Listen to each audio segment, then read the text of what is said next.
Good afternoon, good evening, good morning, wherever you're joining us from. It is 12 o'clock in London. So good afternoon and welcome to our webinar this afternoon, where we welcome our colleague, Kevin, and our soon-to-be colleague, and she's already a colleague of ours, all the way from Singapore, Celine. Kevin is moderating the webinar, and today we're going to be talking about mediation in investor-state disputes.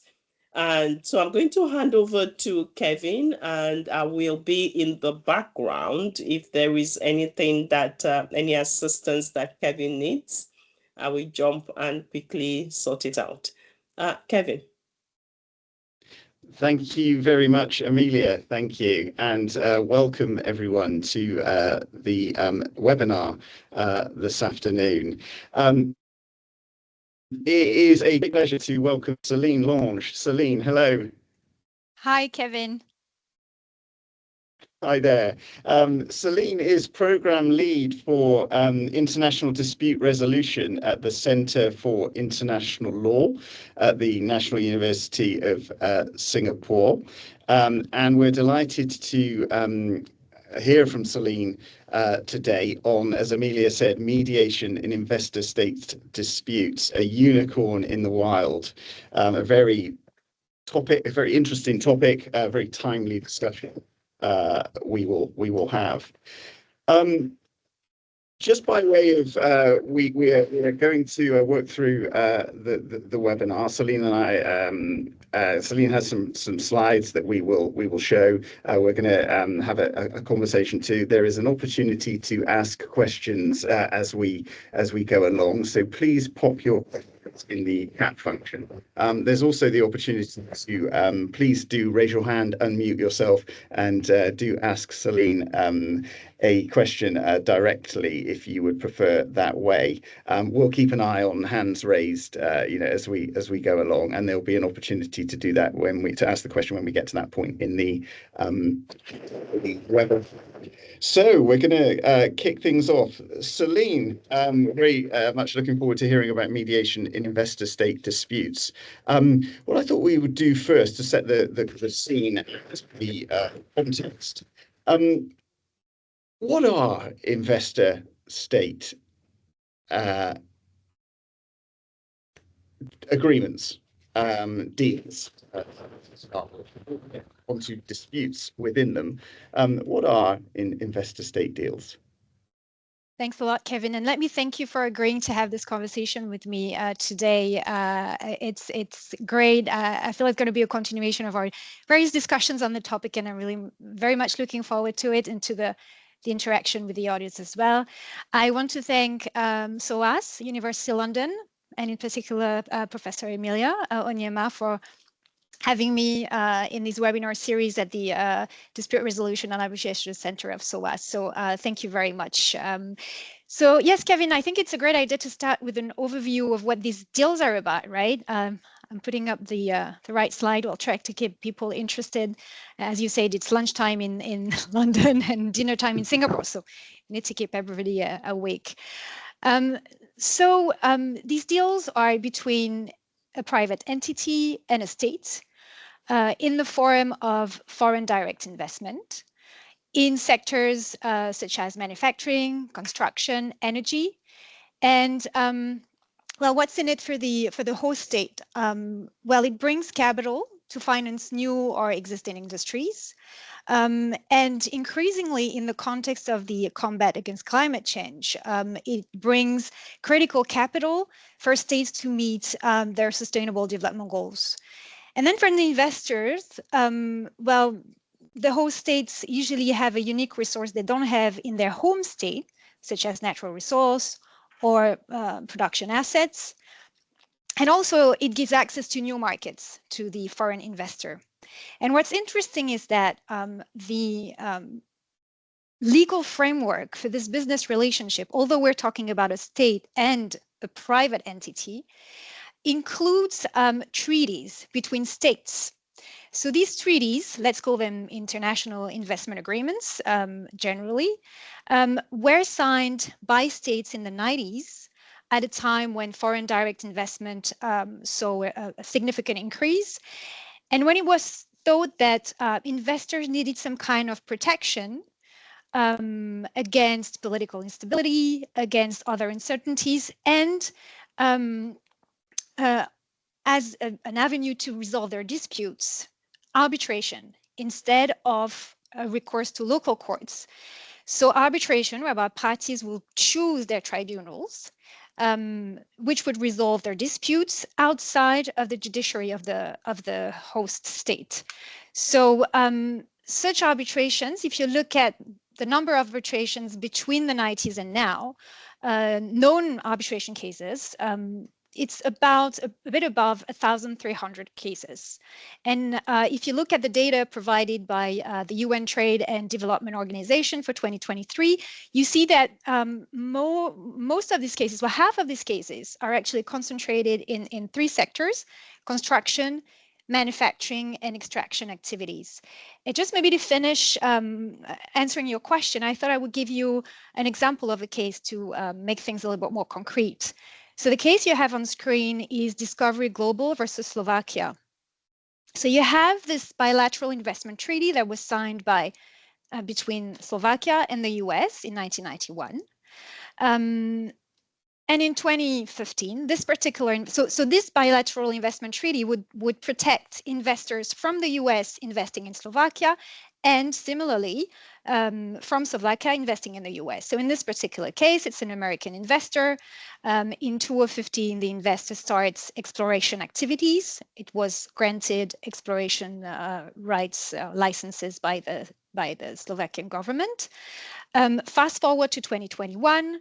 The American investor filed a notice for arbitration, alleging that its drilling activities were prevented by the action of the state. And I should rather say alleged inactivity of the state, because the complaint was that Slovakia didn't address local protests by activists who were blocking the wells. So the arbitration concluded in 2025. The tribunal rendered its award in January 2025 and found that there was no violation of the bilateral investment treaty, and so found in favor of the state. So these are the kinds of cases we're talking about. Right. That's thank you, Celine. I mean, just going back to so there are enormous number of political and economic incentives on behalf of the state to enter into international investment agreements, and a similar number of incentives, you know, for on behalf of the investor to enter into these agreements. And you've mentioned that construction, manufacturing, and extraction are the sectors where there was the most activity in terms of the investor state deals. At what level do investors and states fall out? You know, do they fall out about the whole international investment agreement, or do they tend to fall out on a sort of a project by project construction project, manufacturing project by project sort of basis? Yeah, so it always deals with one specific project, and the investor would rely on the provisions in the investment agreement, where there are a number of protections that are provided to investors from both sides. And as we were saying, in most of this investment arbitration, in this in international investment agreements, you would have an arbitration clause. And although more and more of these business deals between the state and the investor are based on contracts, you would still have arbitration in these contracts as the methods to resolve the disputes between the investor and the state. So it doesn't mean that mediation is absolutely absent from these treaties. They are suggested as an option to consider before arbitration, but it's almost never a compulsory step before arbitration. So arbitration is still very much the default method that both investors and states use to resolve these disputes. Yes, absolutely, you're right. And we're searching for a sort of a unicorn in the wild today, and mediation is it. What are some of the barriers, do you think, to mediation being adopted more widely? So there are, we're going to go to a slide that's a bit later, and we can come back to this. I want to show you the this slide, just to say that there is also an information gap. Mediation is not the default methods by far. We've just talked about that. But settlements actually do happen, and we see this in the statistics. If you look at the statistics provided by UNCTAD, you see that between the 90s and now, about 20% of the cases were actually settled, which is not a small number. But most of the time, we don't know how they were settled. Was mediation used? And if you look in particular at ICSID statistics, so ICSID is the International Center for the Settlement of Investment Disputes, and it administers most of the investor-state cases.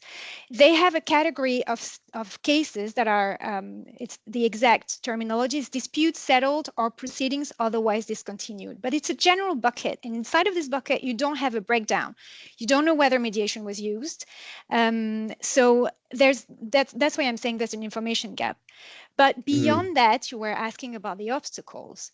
There was a survey that was done by CIL in 2018, specifically on these questions. What are the obstacles to the settlements of investors' disputes? And what was found is that, number one, there's a desire by the parties to defer responsibility for the decision-making to a third party, so the tribunal, to be able to say, it's decision of the tribunal, we're not responsible for anything there.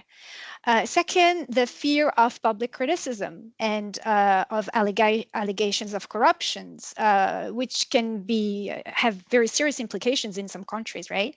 And finally, the third finding was that the structure of the state itself, with the multiplicity of agencies and ministries, made it very difficult to organize a mediation, and that there was a reluctance as well in that respect. So these are some of the obstacles that we see. I think you pointed out a moment ago, and it's great to see there's a growing momentum globally to promote and encourage mediation to a greater extent in investor-state disputes. What's behind that global momentum? Do you think we have centres in Singapore, in Hong Kong, in other places around the world? What's behind that sort of global momentum that's building at the moment? Yeah, so I went back to this point here on that slide to say that yeah, mediation has been gaining traction. You're very right to say that. In the context of commercial disputes between private parties, it's already quite developed and mainstream in a way, but in investment cases, it's more rare. And it happens also in the context of criticism of investor-state arbitration. So that's not the only reason why people are looking at mediation right now. But, and I'm not going to go into the details of these criticisms, but the lack of transparency, the fact that tribunals' decisions are non-appealable, that they might be sometimes inconsistent between different tribunals, et cetera,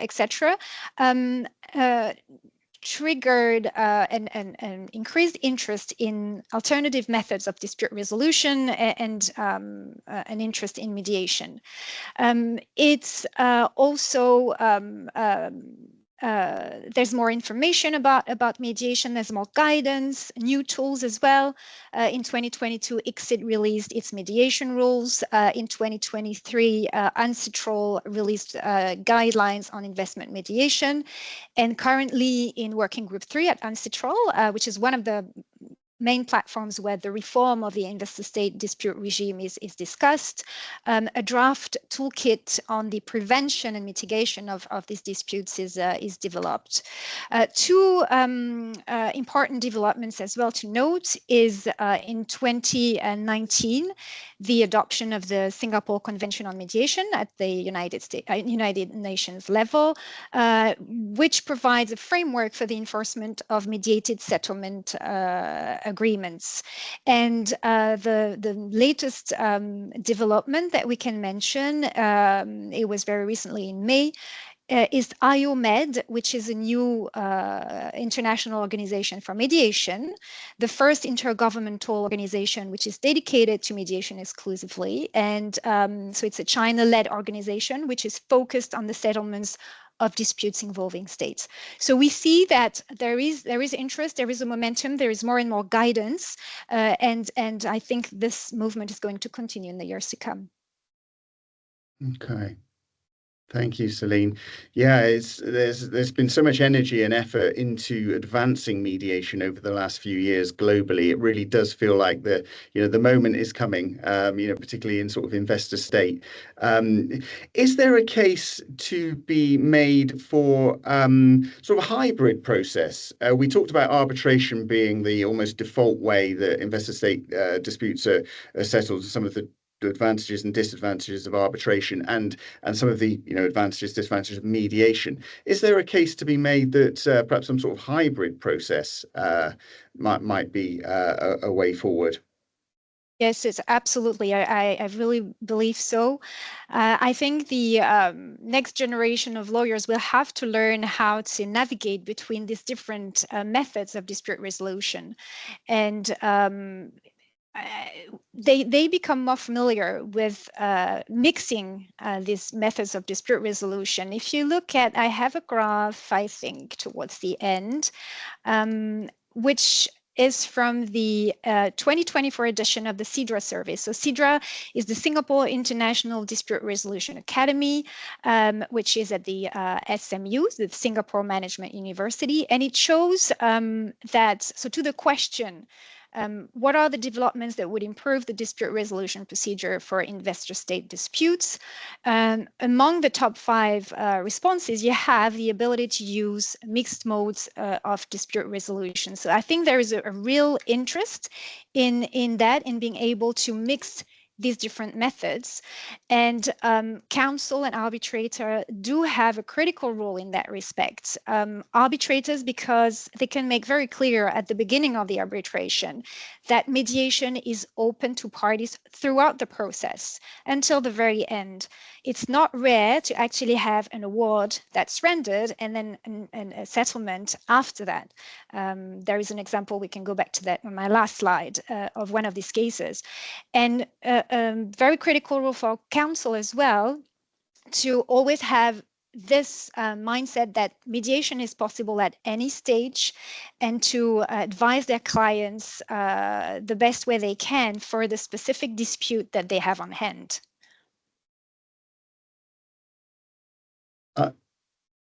That is a fascinating insight, Celine. So the 74% there in terms of how might dispute resolution be improved for investor-state disputes. 74% says the ability to use mediation. Another 74% says the ability to use a mixed mode procedure. That's quite an insightful and encouraging statistic. I think we're probably encouraged by that. Would you say so? Yes, I absolutely agree with you. But I think we should, and again, to your point about mixed modes, I think what we're saying here is not that arbitration is bad and mediation is good. Not all cases are good for mediation, not all cases are good for arbitration. So I think really the message is to find the right methods, the appropriate methods for each dispute in its unicity, right? But yes, this is definitely very encouraging. I agree with you. Are there, looking at the third point down there, the increased pool of experts in investor-state disputes, perhaps taking that one and perhaps one or two others there, do you feel that there is momentum building behind trying to address some of these points that are coming across as to how dispute resolution might be improved? Is there energy and effort and resources in perhaps, getting a pool of experts together and addressing some of these other points that are raised here? This is definitely one of the main concern for institutions such as ICSID, to try and build this pool of mediators who are experienced in investor-state mediation, because it's a very different animal from commercial mediation, because you're dealing with the state. So it requires a certain profile. And right now, I believe we don't have enough mediators who are trained in this particular context for this particular disputes. So I think this is really an effort. There's a lot of training efforts and capacity building in that respect, and this is definitely one of the aspects that needs to be strengthened for investor-state mediation to really take off. Okay, I mean, interesting point in terms. I'm just thinking about some of these agreements. They're long-term agreements. Indeed, some of the projects within them are certainly 15, 20 years agreements. There's probably thousands, if not tens of thousands, of people involved, and plenty of scope for things to go wrong. Over that period of time. That's perhaps unusual in investor-state situations. How different? How is it different, or how is mediation different to perhaps in investor-state and some of the nuances there compared to perhaps commercial mediation that we're a bit more used to? I think I'm going to ask you the question, Kevin, because you're the experienced mediator. But I think it would really I would go back to the obstacles. I think there's reluctance to engage in mediation. On the state's side, and also sometimes on the investor side, but a lot on the state side, because it's unfamiliar. And this is also true, by the way, for counsel and for certain arbitrators. This is, arbitration is the method we've been using for decades. So it's a well-known road. There's an unfamiliarity of mediation and the fears that we mentioned about corruption and taking responsibility. So I think this context, a mediator who would mediate these disputes would have to be aware of this context and of the difficulties that are associated with being a state as opposed to be a commercial party. So I think this particular context is absolutely crucial when you handle a dispute between an investor and a state.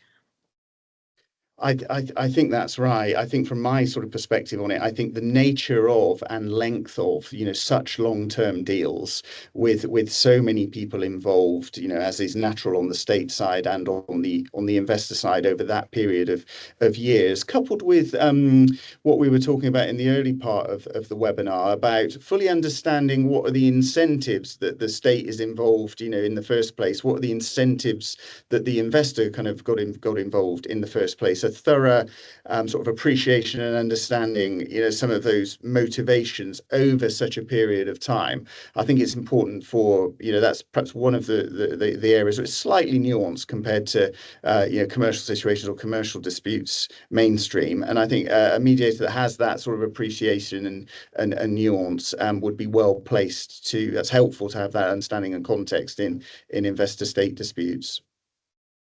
Yes, absolutely agree with you. Uh-huh. That being said, I think the skill set that the mediator in a commercial setting has is transferable to a investor-state context, but this is also why we need to interest practitioners in also considering these disputes and mediation in that context, because it's less known. So that's why also I think something important is to talk about these mediations. Not only the practitioners, but also states. And certain states do it when they had a successful mediation. They talk about it. I have on the last slide a press release by the government of Peru in a case in 2024. Actually using this successful mediation as a public relations tool. And I think this is clever first, but this is also a way of promoting investment mediation with success stories, and we don't have enough of these.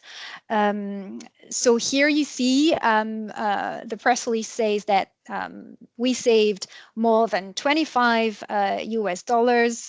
millions of US dollars.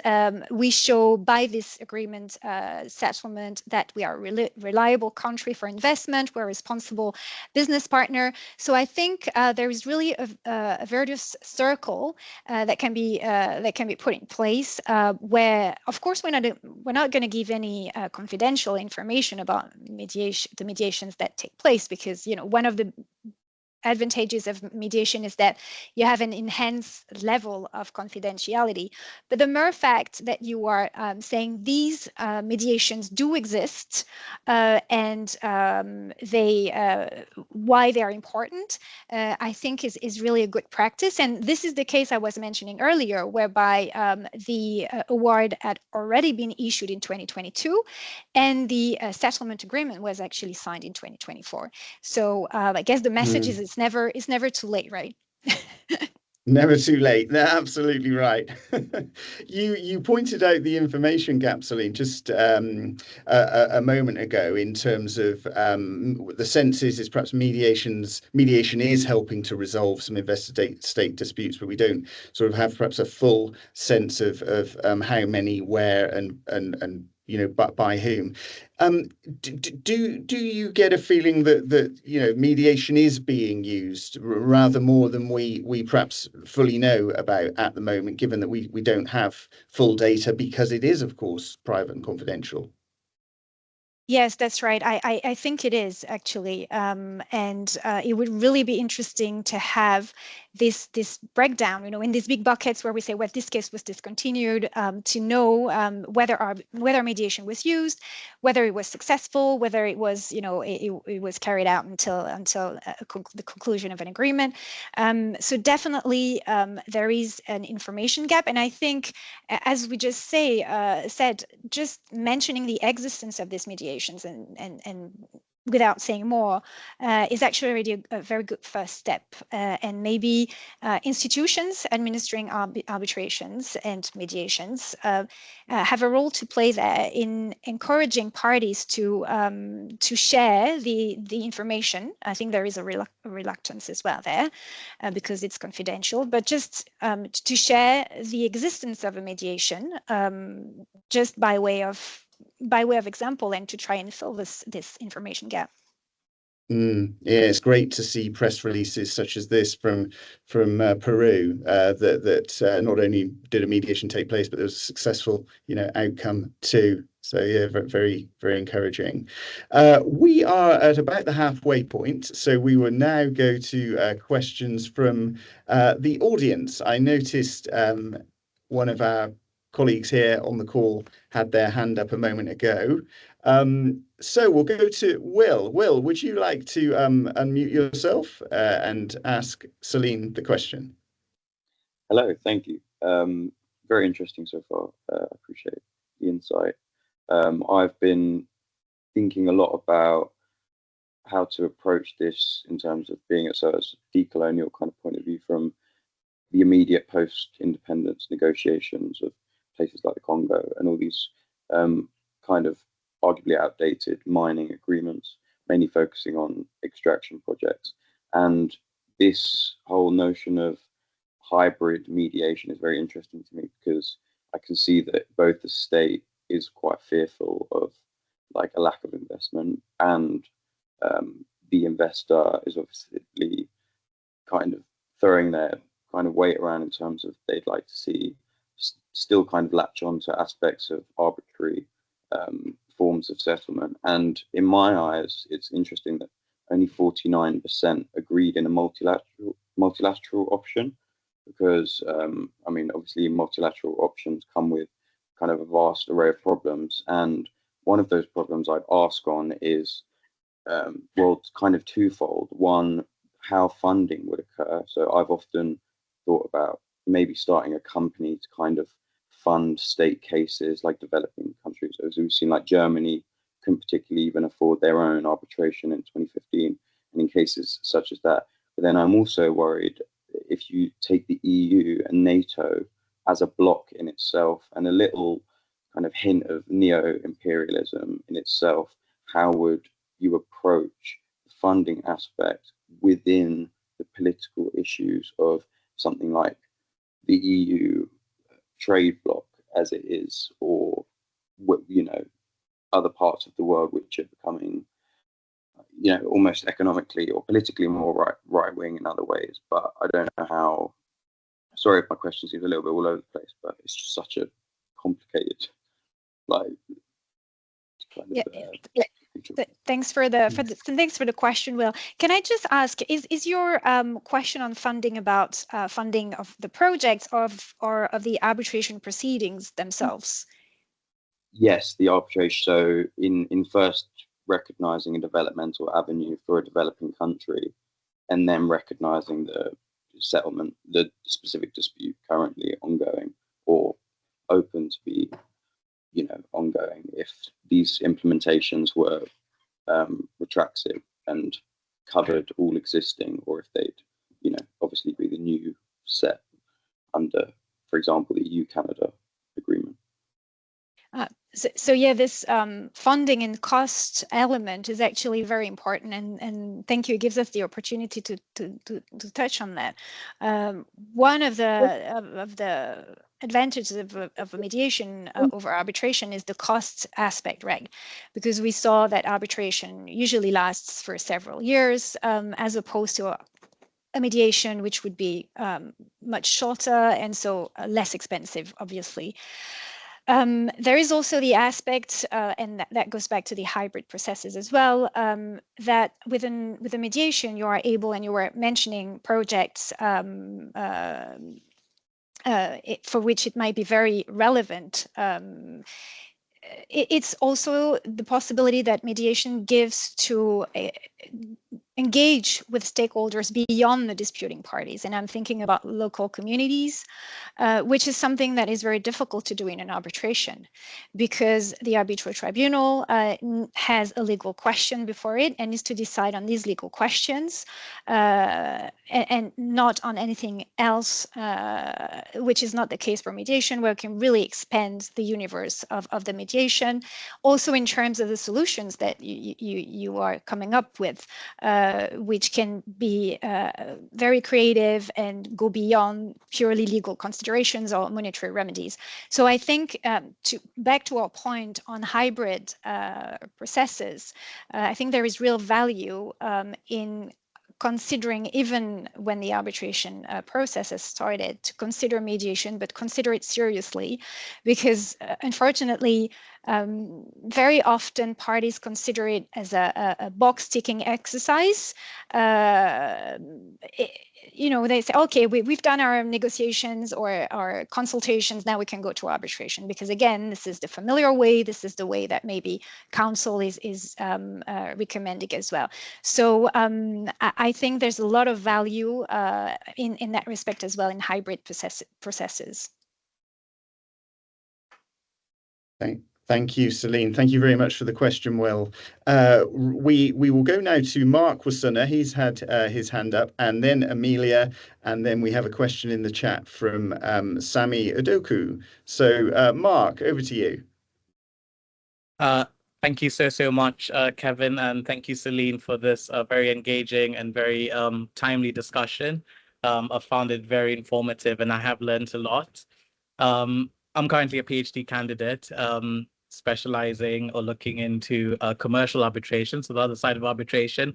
But I have found this very interesting. And one of the things I've been thinking about through your discussion, and you've just touched on this on the previous question, is when we look at alternative forms of resolution, such as mediation and arbitration, some of the key benefits or key factors that we think about are costs and also the time. So that it saves time resolving a dispute through these alternative forms. So I just wanted to pick your brain and maybe see from your perspective, especially whether there's data out there about whether or they affect the hybrid system. So going through mediation first and then, if unsuccessful, proceeding to arbitration, what effect this has on the costs of the whole process. So would it, for example, make it much more expensive for the investor to go through mediation, then arbitration, compared to just going through arbitration? And as you've just said, I believe if they just settle the disputes through mediation, then it would be much cheaper for them. And also the time implications.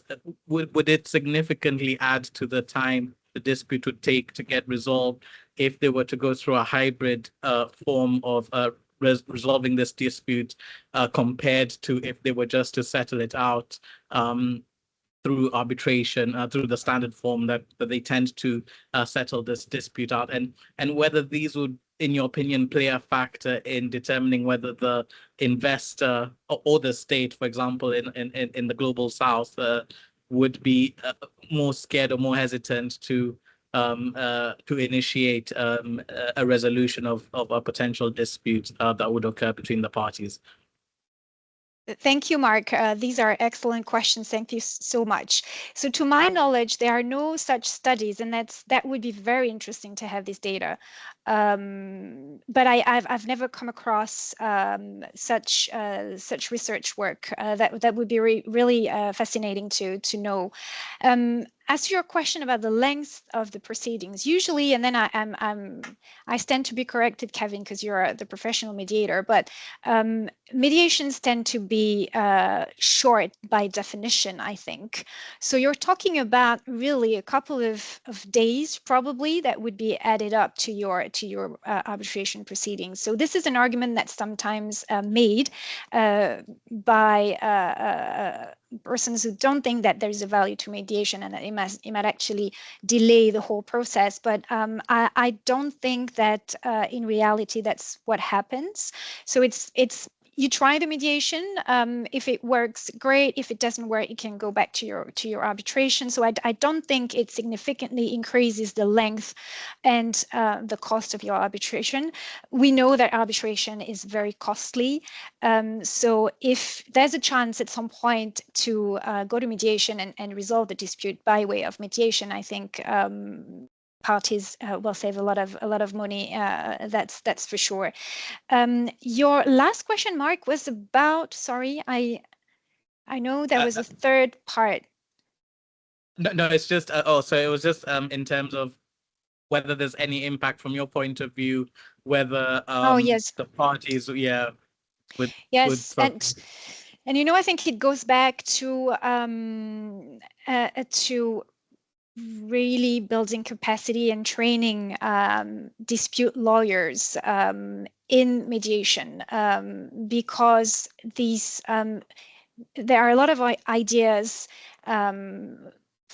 that are actually not correct in reality. So I think it's really about education. And there, Kevin, this is also something you're doing, and I think this is extremely valuable to explain really what is mediation, how it works, how it doesn't last for very long, to really explain the process, to really raise this level of familiarity of everyone, government lawyers, counsel, so that there is really more comfort for these practitioners to propose mediation, to engage in mediation. Perfect. Thank you so much for that. Most welcome. Thank you very much, Mark, for your question, and thank you, Celine. Amelia. Thank you very much, Celine, for that excellent presentation. I suppose one of the key questions or difficulties with opting for mediation, whether you're a state, whether it's investment or commercial, is enforcement. And so I was wondering what if you have ideas on how it might be we can proceed with enforcing this settlements or agreements, howsoever they are reached. And we know about, yeah, you spoke about the Singapore Convention, and it's also really interesting that it's dragging, states are dragging their feet with ratifying the Singapore Convention. So I'm just sort of wondering whether you have any other thoughts on enforcement. Thank you. Thanks a lot, Emilia. Yes, enforcement is definitely a key question. And although I don't have the numbers, the figures with me, I think the enforcement of mediated settlement is usually quite satisfactory. And we need to remember that this is a voluntary process. So if parties engage in this process, there are good chances that they will enforce the settlement agreement. But the hope is that the Singapore Convention will help further in that respect. And it's a recent convention, and we know by experience that it takes time for conventions to be signed and ratified. So the hope is that there are today 18 parties and 57 signatories. The hope is that we're going to have more and more parties joining the Singapore Convention. Also to give it's not that there are not other ways to enforce these settlements, but the Singapore Convention on Mediation will give the insurance that it will be enforced in the same way as commercial arbitration awards are enforced through the New York Convention. Thank you, Emilia, for the question, and Celine for the answer.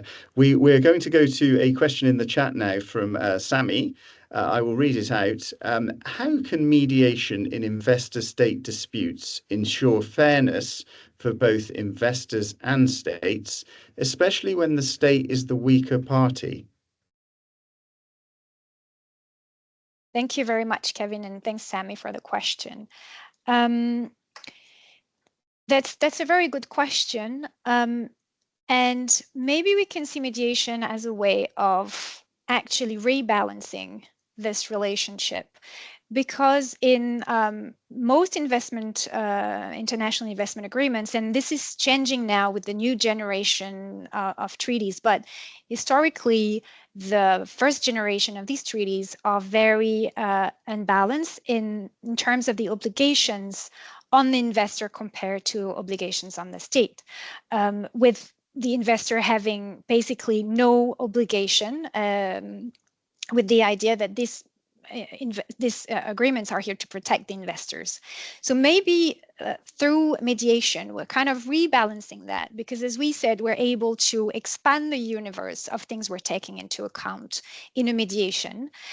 We're not bound by the terms of a treaty, and we can bring more to the discussion. So I tend to think that maybe this is a way of actually rebalancing the relationship between the investor and the state.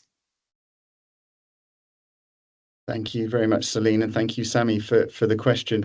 We'll now go to Ziaba, if you would like to unmute yourself and ask your question, and then we'll come to David after that.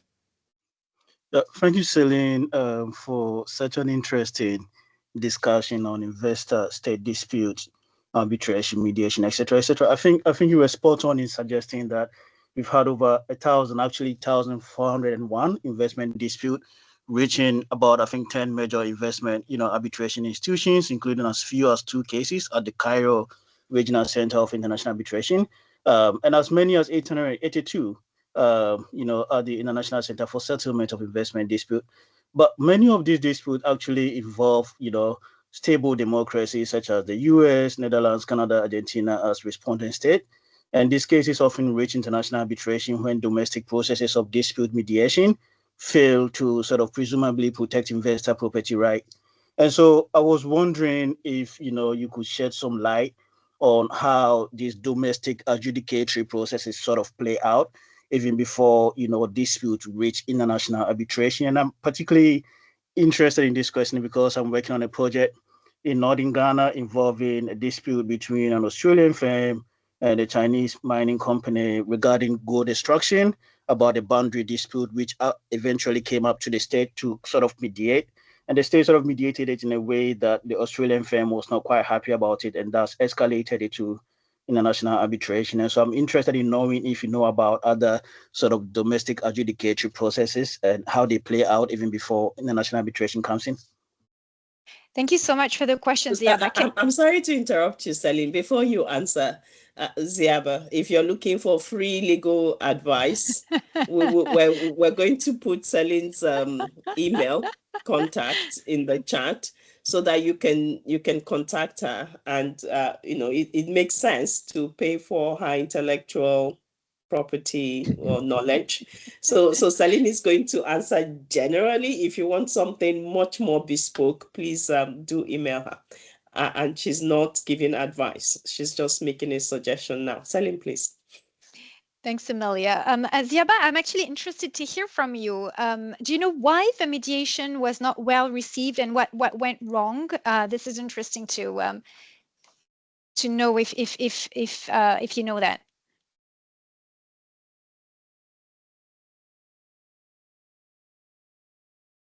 Ziaba, can you hear us? Yeah, I can hear you. Can you hear me? Okay, all right. Did you hear my question? Yeah. Yeah, I did. I do have preliminary findings as to what could explain why, the Australian firm escalated, the whole thing to the, London Court of International Arbitration. But I don't know if this is the right platform for us to discuss it. But I can briefly summarize what my finding is, if you don't mind. Yes, sure. Well, it shows that arbitration, mediation is not a magic bullet, right? Sometimes it fails, and that's fine. And then it goes to arbitration. So, but yeah, we can continue the discussion offline if you'd like. Yeah. Thank you. Great. Thank you, Ziaba. And we'll put Celine's contact details, of course, in the chat, and they will be on the link afterwards. So we're going to go to David for his question, and then I will go to a question in the chat from Beverly. So David, over to you. Well, thank you very much. And thanks to Celine for this great presentation. That was very insightful and comprehensive. Thank you very much for that. That was very great. So I have a double part question, and the first part of my question was, I heard you about the utilized tool, which is mediation, as a tool for resolving international disputes now, and this is true. But do you believe that cultural or political factors make mediation less viable in certain regions in particular? And the second part of the question would be, how do you think institutions just like ICSID or UNCITRAL can help to promote or to better educate even states about mediations and its effectiveness in order to make it more used for dispute resolutions? So thank you very much for giving me your insight about this. Thank you very much for your questions, David. You're right, sometimes the political context is difficult, but it's difficult, it's equally difficult for an arbitration and a mediation. I think that sometimes actually going to a mediation, if you have a very highly sensitive case politically, can be an advantage in the sense that you have enhanced confidentiality. So it might be actually very suitable for these types of disputes where an arbitration, where some parts of the arbitrations would be public, and for good reasons, it's transparency of the proceedings, but it might be actually a better suited environment to at least start with the mediation in these types of cases. Sometimes the political dimension does not allow to do that. But I think sometimes it really has value in that respect as well. To your other question, I think institutions, arbitral institutions, have been really doing a lot of efforts in promoting mediation over the past few years. And I think they're going to continue to do so.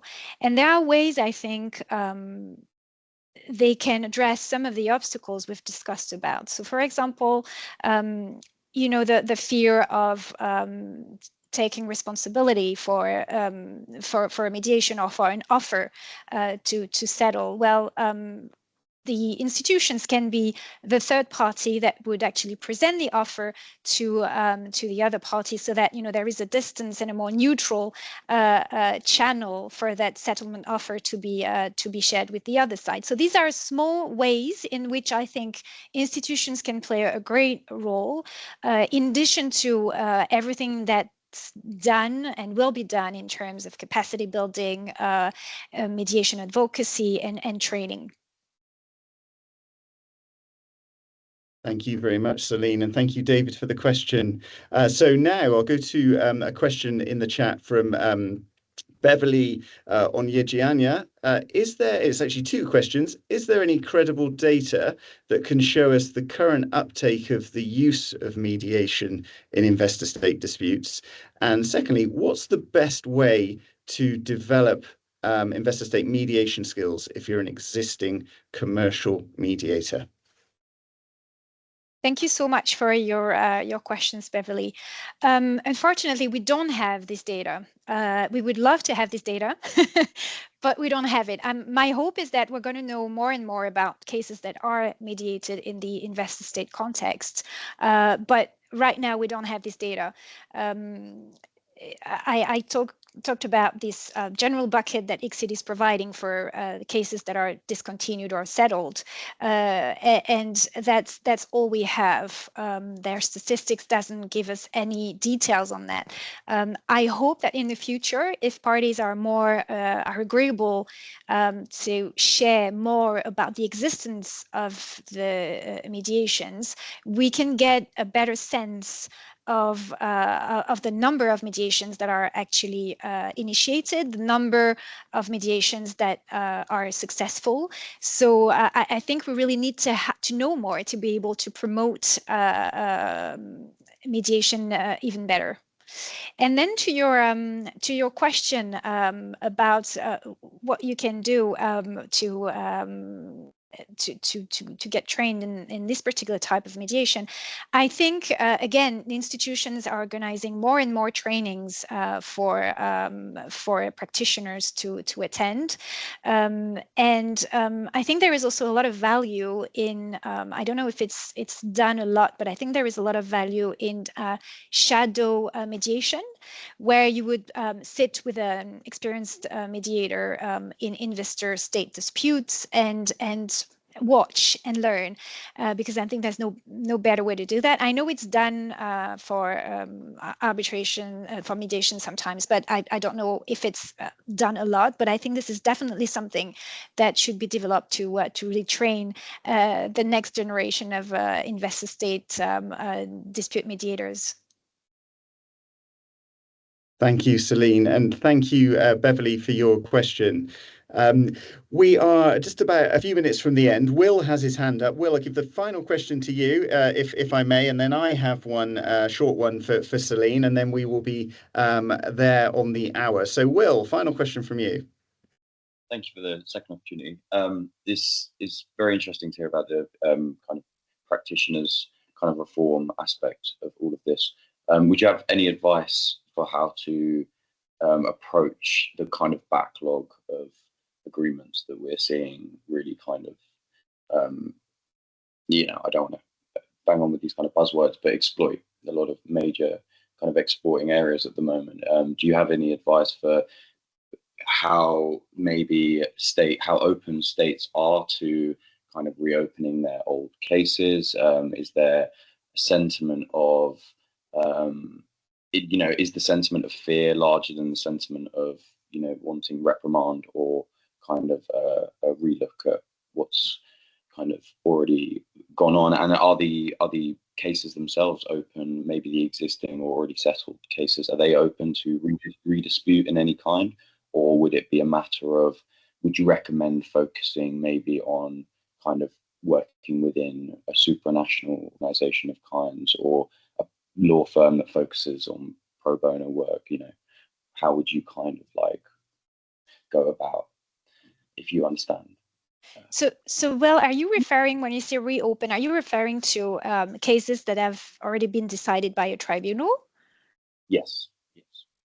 Okay, so well, in that case, as you probably know, there are very limited grounds on which these awards can be challenged. So and this is one of the criticism of the investor state arbitration regime.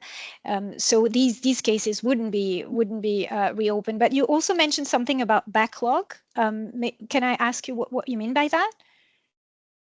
Yeah, in terms of, you know, there are some already unsettled cases kind of in the works, in terms of, and I'll reframe it, if we were to adopt a reform and countries were to align, you know, in agreement of the new toolkits and all of these kinds of things, would that mean that existing trade agreements, I'm guessing either a group of countries who agree to these reforms or a bilateral instance, would existing trade agreements or existing disputes be, with the new grounds of a newly incorporated toolkit, give precedent or allocation or allowance to maybe not reopen, but or newly dispute unsettled cases under the new framework? What's the likelihood of kind of either blocks of countries or like the EU or whatever adopting a, you know,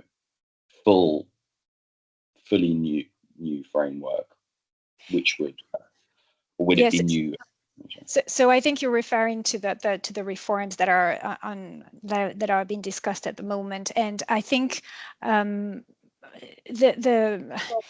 what we're going to see is an a la carte kind of regime where you're going to have different regimes living together in this universe of you know, different choices that states or blocks do. So it's really difficult to say at this point how it's going to look like, because, as you know, the discussions in Working Group 3 are still ongoing, and nothing is really confirmed at this point. So I think we're still in this very kind of floating moment where reform is happening, discussions are well advanced, but it still remains to be seen how all these this different elements are going to work together. So I'm sorry I don't have a more definite answer to give to your question, but it's a very, very huge question.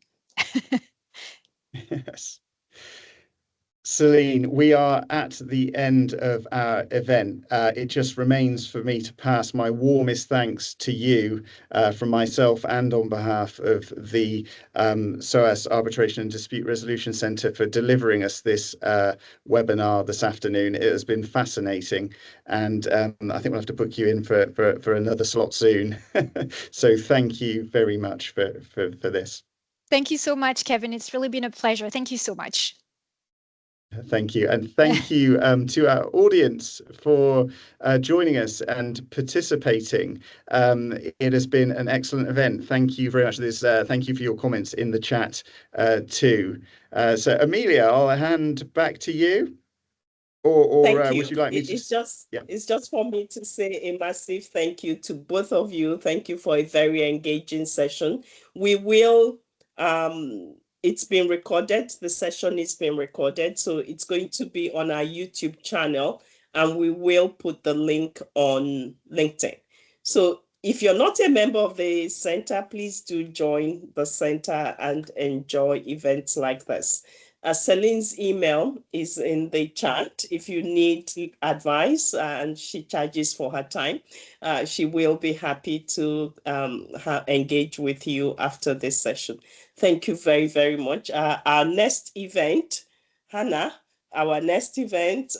Kevin, when is our next event? Yes. Our next event. Yeah, Hannah, would you like to, or would you like me to? Far away. I want you to say if possible. Thank you, Kevin. Okay, no problem. So our next event, and we hope you can make it, is Mediating Chieftaincy Conflicts in Africa, and it's on the 10th of July at 6 p.m.